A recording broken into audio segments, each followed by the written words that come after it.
Welcome back to Fight Fan 360.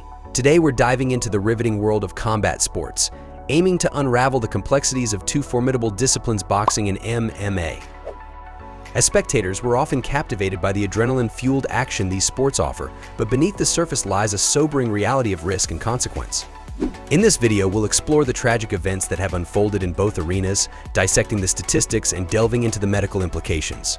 Join us on this journey as we seek to answer the age-old question: which sport poses greater danger, boxing or MMA? 1. Tragic boxing deaths. The world of boxing has seen its fair share of triumphs and tragedies, but few events are as sobering as the deaths of Maxime Dadashev and Hugo Santillan.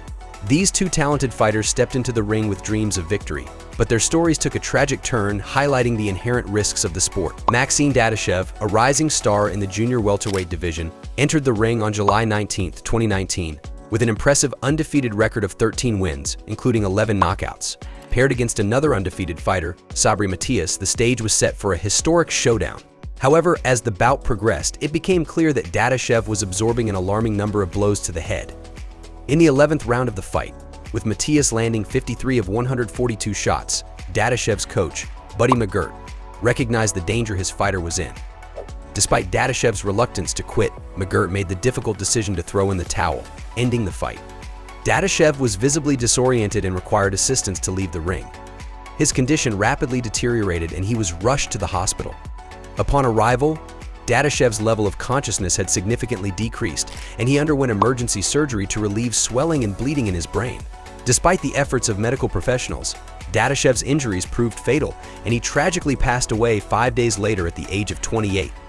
Hugo Santillan's story echoed a similarly heartbreaking narrative.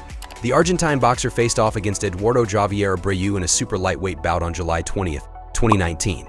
After a grueling 10-round fight that ended in a draw, Santillan collapsed in the ring, unable to stand under his own power. He was rushed to the hospital, where he was diagnosed with a subdural hematoma, a severe head injury caused by repeated blows to the head. Despite undergoing emergency surgery to relieve pressure on his brain, Santillan's condition worsened, and he succumbed to his injuries 4 days later. His death sent shockwaves through the boxing community, serving as a stark reminder of the dangers faced by fighters every time they step into the ring. 2. Understanding subdural hematoma. A subdural hematoma, a term derived from sub meaning beneath, dura referring to the outermost layer of the brain's protective covering, and hematoma indicating a localized collection of blood, is a serious head injury often associated with trauma. This condition occurs when blood accumulates between the dura mater and the brain's surface, exerting pressure on the delicate neural tissues. Typically, subdural hematomas result from severe blows to the head, such as those sustained in boxing or MMA bouts, where repetitive impacts can lead to significant brain trauma. The consequences of a subdural hematoma can be dire if left untreated. As blood accumulates within the limited space between the brain and its protective membranes, intracranial pressure increases, compromising vital neurological functions. Symptoms of a subdural hematoma may vary depending on the severity and rate of bleeding, but can include headaches, dizziness, nausea, vomiting, lethargy, weakness, confusion, and seizures. In more severe cases, loss of consciousness may occur, progressing to coma if the condition worsens. Diagnosis of a subdural hematoma typically involves neuroimaging techniques such as CT scans or MRI scans, which can reveal the presence, size, and location of the hematoma. Treatment options vary depending on the severity of the condition, but may include close monitoring, medication to reduce intracranial pressure, or surgical intervention to evacuate the hematoma and relieve pressure on the brain. However, even with prompt medical attention, subdural hematomas can be life-threatening, highlighting the grave risks associated with head injuries in combat sports. 3. Boxing statistics and mortality. The world of boxing, while exhilarating and adrenaline pumping, carries with it a somber reality of mortality. Over the years, the sport has witnessed hundreds of fatalities, each a stark reminder of the inherent risks involved. Despite stringent regulations and advancements in medical supervision, the toll of knockout losses persists. These losses, often resulting from the devastating impact of repeated blows to the head, have etched a dark stain on the sport's history.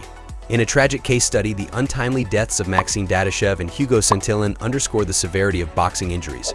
Dadashev, with an undefeated record, tragically succumbed to injuries sustained in a bout where his coach's desperate pleas to halt the fight went unheeded. Despite the coach's foresight, irreversible brain damage had already taken hold, leading to Dadashev's demise. Similarly, Santillan, following a grueling match, experienced renal failure and subsequent brain swelling, ultimately succumbing to his injuries. The statistics paint a grim picture from 1918 to 1997. boxing claimed the lives of 650 athletes. The majority of these fatalities occurred following knockout losses, highlighting the critical importance of regulating the number of rounds in a match. The reduction from 15 rounds to 12 rounds in 1983 marked a pivotal moment in boxing safety, leading to a notable decrease in mortality rates. Nevertheless, the specter of mortality looms large over the sport, reminding us of the fragility of life and the sacrifices made by those who step into the ring. As fans, we must grapple with the ethical implications of our entertainment choices and advocate for the well-being of the athletes who dedicate their lives to the sport. 4. Contrasting MMA statistics. When analyzing the statistics of mixed martial arts MMA, a nuanced picture emerges that sets it apart from traditional boxing in several key ways. Research has consistently shown that MMA fighters experience fewer critical injuries compared to their boxing counterparts. This is attributed to the diverse skill set and techniques employed in MMA bouts, which often include grappling, submissions, and a wider range of strikes beyond just punches to the head. One significant factor contributing to the lower incidence of severe injuries in MMA is the lower peak force generated by punches compared to boxing.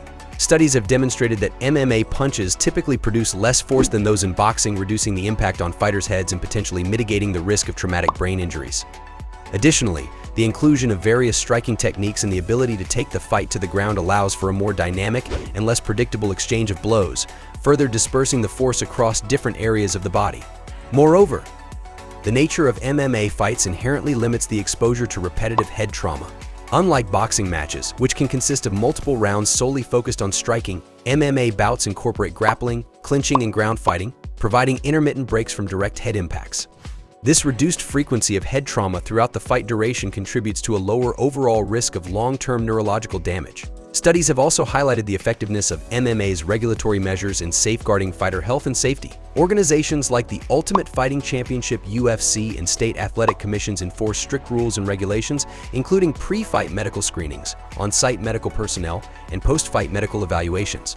These measures ensure that fighters receive appropriate medical attention and intervention if needed, minimizing the likelihood of severe injuries going unnoticed or untreated. 5.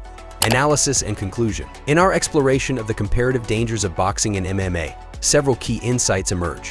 While both sports present inherent risks, the nature of these risks differs significantly between the two disciplines. Boxing, with its focus on delivering powerful blows to the head, has historically resulted in a higher incidence of traumatic brain injuries and fatalities. The tragic deaths of Maxime Dadashev and Hugo Santillan serve as poignant reminders of the devastating consequences that can arise from repeated head trauma in boxing bouts. Conversely, MMA offers a more varied skill set, incorporating grappling, kicking, and submissions alongside striking techniques. This diversity reduces the frequency of repetitive head trauma, mitigating the risk of certain types of injuries seen more commonly in boxing. Studies have shown that MMA fighters experience fewer critical injuries and generate lower peak forces in their strikes compared to boxers, contributing to a perceived lower risk profile in the sport. However, it's essential to recognize that both boxing and MMA demand respect and caution from athletes and spectators alike. While MMA may offer certain advantages in terms of injury prevention, it is by no means devoid of risk. Fighters in both sports face the possibility of acute injuries, such as fractures and lacerations, as well as long-term consequences, including chronic traumatic encephalopathy (CTE). Ultimately, the determination of which sport is more dangerous is complex and multifaceted. While boxing has a more established history of fatalities and traumatic brain injuries, recent efforts to improve medical supervision and regulations have helped mitigate some of these risks. On the other hand, MMA's inclusion of diverse techniques and shorter exposure to repetitive head trauma may offer certain advantages in terms of athlete safety. In conclusion, we hope this deep dive into the comparative risks of boxing and MMA has provided valuable insights and sparked meaningful conversations. Your engagement with our content is crucial in our mission to shed light on important topics like athlete safety and the dynamics of combat sports. By liking this video, subscribing to our channel, and hitting the bell icon, you not only show your support for our work, but also enable us to continue producing high-quality, informative content for you and our community.